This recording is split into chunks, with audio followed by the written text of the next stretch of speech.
সাবধানে তাকিও মুমিন ঈমান রাখা দায়, সাবধানে তাকিও মুমিন ঈমান রাখা দায়।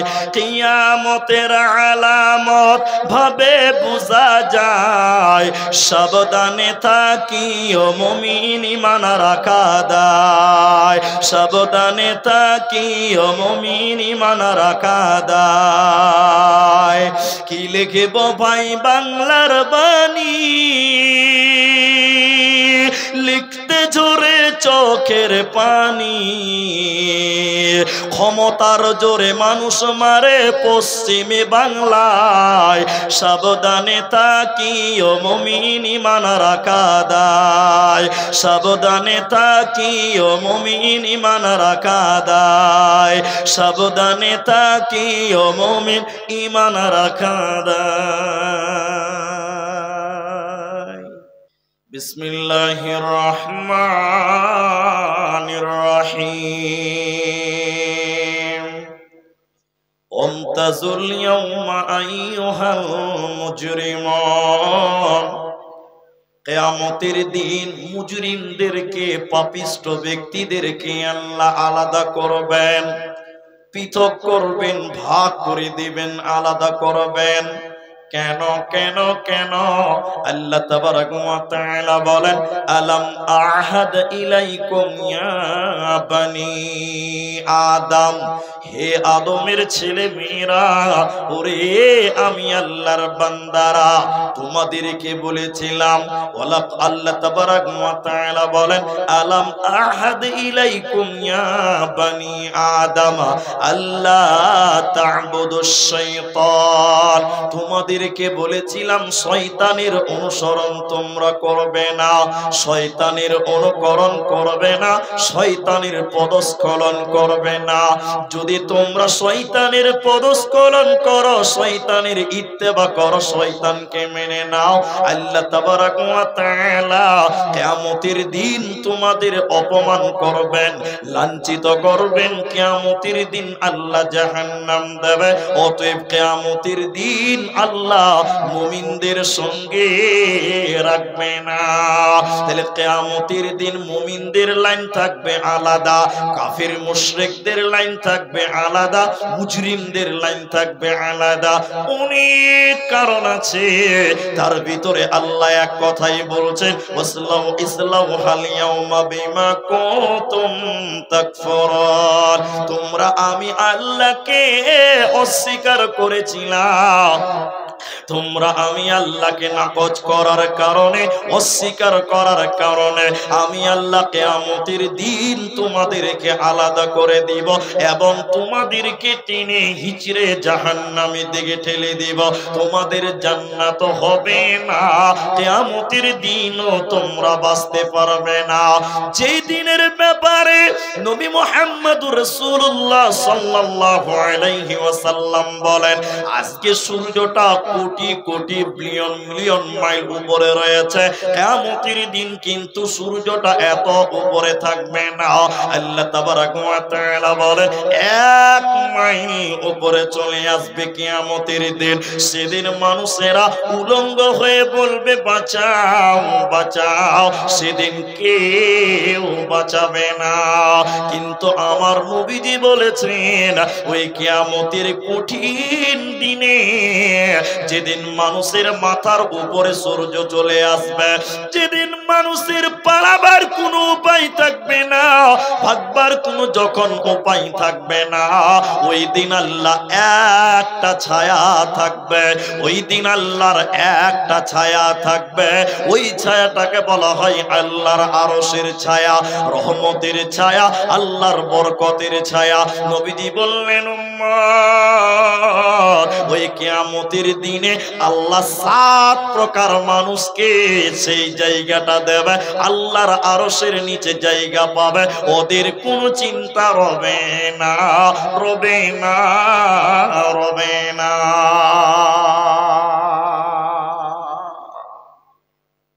এবার মূল আলোচনা, এতক্ষণ ভূমিকায় ছিলাম।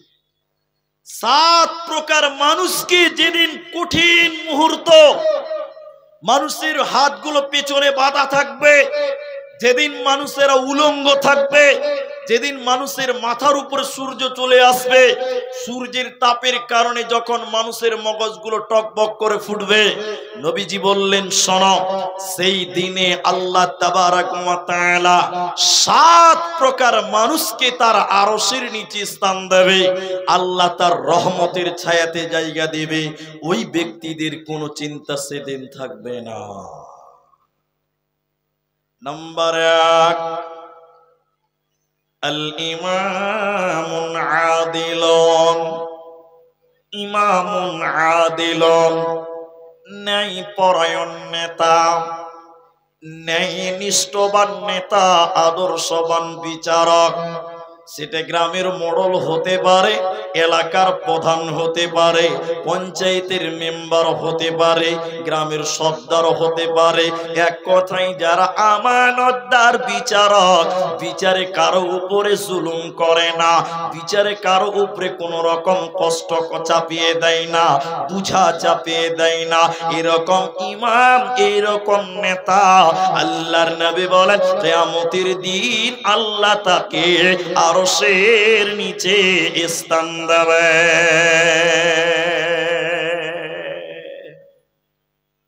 তবে বিচারকের যেরকম ফজিলত আছে, তাদের জন্য কাজটা বেশি ভালো নয়, বিচারকের কাজটা ভালো নয়।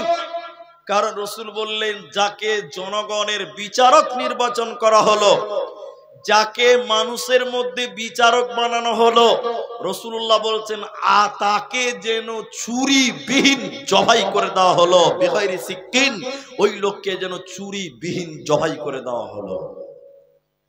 কারণ বিচারকের দায়িত্বটা খুব কঠিন দায়িত্ব। ন্যায় বিচার করবেন, লোকের কাছে খারাপ হবেন, আর অন্যায় বিচার করবেন তা আল্লাহর কাছে আপনি খারাপ হবেন। এই জন্য বিচারকের মর্যাদা বর্ণনা করেছেন, ন্যায়নিষ্ঠবান নেতা বিচারকের মর্যাদা বর্ণনা করেছেন আল্লাহর নবী। কেন? কারণ রাসূলুল্লাহ বলেছেন এই কাজটা অনেক কঠিন একটা কাজ, অনেক জটিল একটা কাজ। যারা আদর্শবান নেতা বিচারক, আল্লাহর নবী বলছেন এই রকম ইমামকে কাল কিয়ামতের দিন আল্লাহ আরশের নিচে স্থান রাখবে, কোনো চিন্তা থাকবে না। কিন্তু এটা খুব কঠিন। আজকে ইমানদার নেতা, ভালো নেতা, পরহেজগার নেতা, বিচারকের অবস্থা কত জঘন্য, কত দুর্নীতি, কি অবস্থা আজকে সমাজের দিকে তাকিয়ে আপনি দেখেন, অবাক হয়ে যাবেন। যারা বিচার করছে, যারা জনগণের নেতা হয়েছে, তাদের অবস্থা কত করুণ। আল্লাহু আকবার, আল্লাহ মাফ করুন। দ্বিতীয় নম্বর লোকটাকে, যাদেরকে আল্লাহ নবী বললেন আল্লাহ আরশের নিচে স্থান দেবে, লোকটাকে নবীজি বললেন শুনে নাও, ওয়াসাবুন নাসা ফি ইবাদাতিল্লাহ, যে যুবক যৌবনকাল আল্লাহর ইবাদতে কাটায়, যে যুবতী বোন যৌবনকালটা আল্লাহর ইবাদতে অতিবাহিত করে, আল্লাহর ইবাদতে যৌবনকাল যে পার করবে, নবীজি বললেন যুবক রে, কিয়ামতের দিন আল্লাহ তোমাকে আরশের নিচে স্থান দেবে, তোমার কোনো চিন্তা রবে না, রবে না। যুবকদের ফজিলত নবীজি বর্ণনা করেছে। তাহলে যৌবনকাল আল্লাহর রাস্তায় বিলিয়ে দিতে হবে, যৌবনকালে আল্লাহর ইবাদত করতে হবে। তাহলে যুবক পুরুষদের দায়িত্বগুলো কি কি শুনেলেন। 1 নম্বর, যুবক রে, দ্বীন ইসলামকে বাঁচাবার জন্য, কোরআনকে কায়েম রাখার জন্য, আল্লাহর জমিনে আল্লাহর দ্বীনকে বাস্তবায়ন করার জন্য প্রথম ভূমিকা যুবক তোমাকে রাখতে হবে। তুমি জান দিয়ে হলেও দ্বীনকে রক্ষা করতে হবে। ইউকাতিলুনা ফি সাবিলিল্লাহ সাবিলিল্লাহ ফায়াকতুলুনা ওয়া ইউকতালুন। হয় তুমি মারবে নচেত তুমি মরবে, হয় তুমি মারবে নচেত তুমি মরবে, তবু আল্লাহর দ্বীনকে যুবক মিটতে দেবে না। তাহলে এক নম্বর যুবকের কি কাজ? যুবকদের প্রথম কাজ হলো, যুবক তুমি আল্লাহর রাস্তায় জিহাদ করবে, দ্বীনকে বাঁচাবার চেষ্টা করবে, তাহলে যুবক তুমি হবে আল্লাহর আরশের নিচের মেহমান।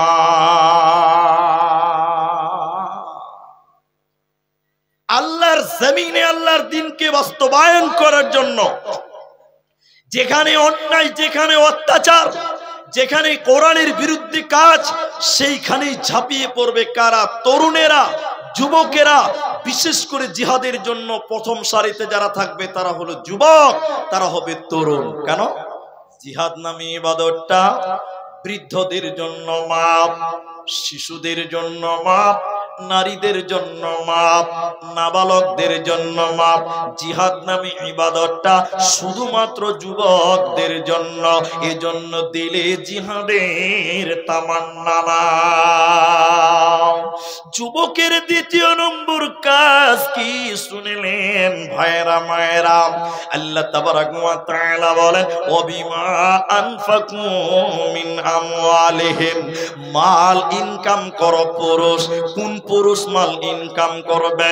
যে লোকটা বুড়া হয়ে গেছে ও তো মাল ইনকাম করতে পারবে না, যে লোকটা নাবালক ও তো ইনকাম করতে পারবে না। এজন্য ভারত সরকার বলছে যতক্ষণ 18 বছর না হবে, অথবা 15 বছর না হবে, অথবা 12 বছর না হবে, তাদেরকে যে কোনো কাজ করতে দেওয়া যাবে না, কষ্টের কাজ করতে দেওয়া যাবে না। তাহলে ইনকাম করবে কে? যুবক। যার শরীরে তাকত আছে, যার শরীরে বল আছে, রোডে পুরে সে ইনকাম করবে, ধানের জমিনে মনিশ কাটবে, এই লোকটা হবে যুবক। আল্লাহ তাবারাক ওয়া তাআলা বলেন, শুনিলে মুসলমান, ওরে যুবকের দল, তোমাদের ডিউটি শুনে নাও। ফাইদা কুদিয়াতিস সালাহ, যখন তোমাদের নামাজ হয়ে যাবে, তো ফান্তাশিরু ফিল আরদি, তখন তোমরা জমিনে ছড়িয়ে পড়ো। ওয়াবতাগু মিন ফাদলিল্লাহ, আল্লাহর রিজিককে তোমরা তালাশ করো, আল্লাহর দেওয়া রিজিক তোমরা অন্বেষণ করো। তাহলে যুবকের দ্বিতীয় ডিউটি হলো মাল ইনকাম করা। যুবক তুমি যদি এগুলো করতে পারো, আল্লাহর নবী বলছেন কিয়ামতের দিন যেদিন কোনো ছায়া থাকবে না, নবীগণেরা নাফসি নাফসি নাফসি নাফসি করবে, সেই দিন আল্লাহ যুবকদেরকে বলবে, আয় তোরা আমার মেহমান, আমার আরশের নিচে তোদের জায়গা রয়েছে। বলুন সুবহানাল্লাহ। যুবকের মূল্য এত কেন? এই আজকা পাড়ার লোক থাকেন, চুপচাপ থাকেন তো, যার হারিয়ে গেছে তার দুঃখ হবে, অত দুঃখ দেখাতে হবে না। এই ঝামেলা এগুলো শুনেন।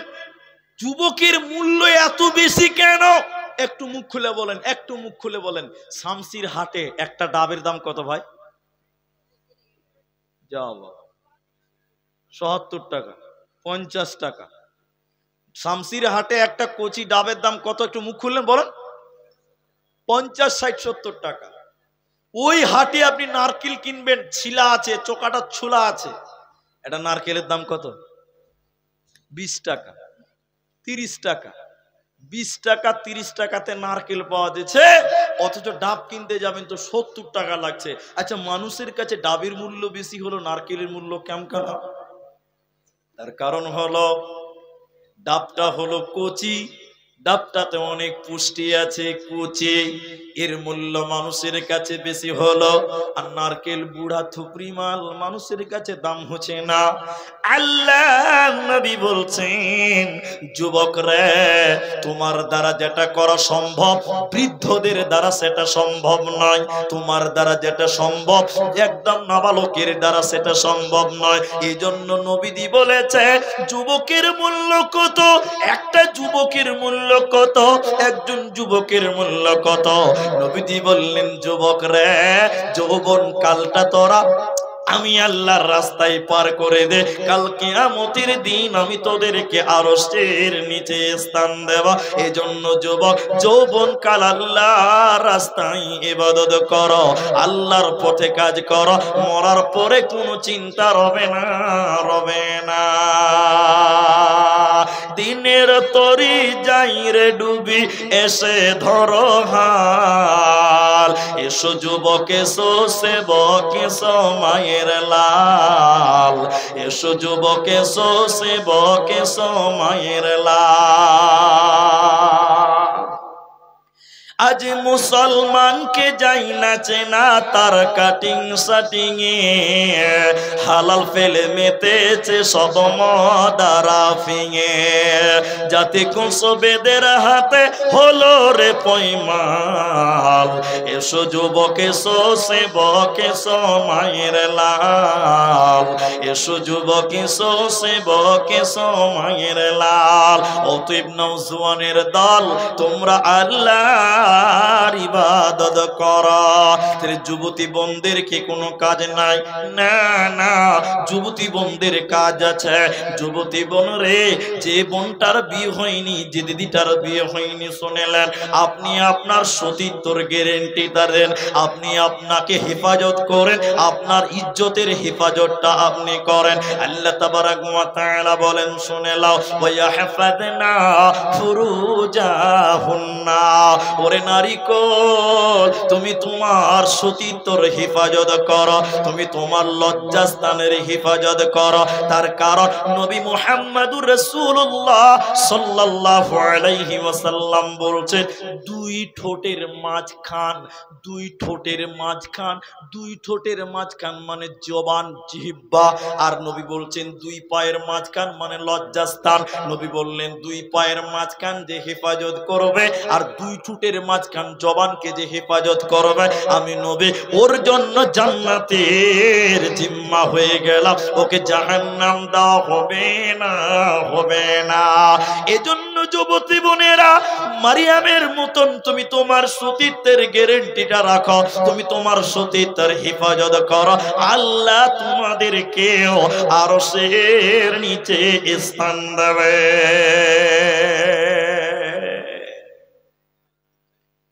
নাম্বার 3, নবী বললেন, শুনে নাও, রাজুলুন কলবুহু মুআল্লাকুন ফিল মাসাজিদ। আল্লাকুন, আল্লাকুন মানে লটকানা, আল্লাকুন মানে লটকানা মানে ঝুলানা। রাজুলুন কলবুহু মুআল্লাকুন ফিল মাসাজিদ। রাসূলুল্লাহ বলেন, যার অন্তরটা, যার অন্তরটা, যার দিলটা মসজিদে ঝুলিয়ে রাখে রে, এই লোককে আমার আল্লাহ কিয়ামতের দিন তার আরশের নিচে স্থান দেবে। এই লোকের কোনো চিন্তা রবে না। আপনি বলবেন, ভাই পাগল হলেন, মানুষের অন্তর মসজিদে লটকানো যায়? আল্লাহ কোন মানে লটকানা, তো মানুষের অন্তর কি মসজিদে ঝোলানো যায়? যায়। এদিকে দেখেন, যায়। একটা 65 বছরের বয়স্ক মানুষ, 70 বছরের বয়স্ক মানুষ আসরের নামাজ পড়ে লাঠি ভর করে করে বাড়ি এসছে। বাড়ি এসে একটু চায়ের দোকানে গেছে, রুস্তম ভাইয়ের চা দোকান, চা খেয়ে টুক করে ওখানে বলছে, কটা বাজলো ভাই? দোকানে কি বলছে, কটা বাজলো? দোকানি বলছে, কেন দাদা? বলে, মাগরিবের টাইম হয়নি। হ্যাঁ, এখনই অনেক টাইম আছে, এখনো মাগরিবের টাইম হয়নি। বুড়া এবার টুকটুক করতে করতে চা এক কাপ খেয়ে বাড়ি এসে, বাড়ি এসে ওর পতিনকে বলছে, রোজিনা, এই রোজিনা, কটা বাজলো? কেন দাদা? বলে, মাগরিবের টাইম হয়নি। আরে এখনই মাগরিবের টাইম হয়নি, এখানে অনেক দেরি আছে। ফের খানিকক্ষণ পর বুড়া ওর বুড়িকে বলছে, ওই জি কটা বাজলো? তখন ওর বুড়ি বলছে, খানিক টাইম টাইম কেনা কেনা কেনা কেনা কেনা করছো? কি হয়েছে এত গুজুর গুজুর করে টাইম দেওয়ার কি দরকার? বুড়া কইছে, মাগরিবের টাইম হয়নি। তার মানে হলো লোকটা আসর করে বাড়ি এসেছে, বাজার গেছে, চা খেয়েছে, কিন্তু তার মনটা মসজিদেই পড়ে আছে, কখন মাগরিবের আজান দিবে আবার মসজিদ যেতে পাবো। এরকম লোক সমাজে আছে না নাই ভাই? আছে। মানে লোকটা বাড়িতে এসেছে, হাটে গেছে, ঘাটে গেছে, মাঠে গেছে, চা দোকানে গেছে, অন্তরটা কিন্তু মসজিদের সঙ্গে লেগে আছে। নবী বললেন শুনে নাও, রাজুলুন কলবুহু মুআল্লাকুন ফিল মাসাজিদ, যার অন্তরটা মসজিদের সঙ্গে ঝোলানো থাকে রে, এই লোকের কিয়ামতের দিনে কোনো চিন্তা রবে না, রবে না। 5 নাম্বার শুনেলেন। 4 নাম্বারটা শুনেলেন, নবীজি বললেন এমন লোক দিনের জন্য বন্ধুত্ব করে, দিনের জন্য শত্রুতা করে, দিনের জন্য মহব্বত করে, দিনের জন্য শত্রুতা করে, এরকম ব্যক্তিদেরকে আমার আল্লাহ কিয়ামতের দিনে তার আরশের নিচে স্থান দেবে। আল্লাহ কোনো চিন্তা রবে না, রবে না। এই আজকাপাড়া গ্রামে আমি পরপর 4 বার এলাম। এবার আমি এসেছি, আমাকে কেউ চেনে না, আমি কাউকে চিনি না। আমার আলাউদ্দিন ভাই বলছে ভাই কি খাবেন? চা খাবেন, কফি খাবেন, রুটি খাবেন, ভাত খাবেন, চলেন বিরিয়ানি খাবো। এই যে খাবেন খাবেন খাবেন, ও আমার রক্তর কেউ নয়, ও আমার বংশের কেউ নয়, ও আমার কুটুম কেউ নয়। এত খাবেন খাবেন মহব্বত কেন? এত পীড়িত করছে কেন? এটা হলো মুমিনের ভালোবাসা, দিনের জন্য মহব্বত করা।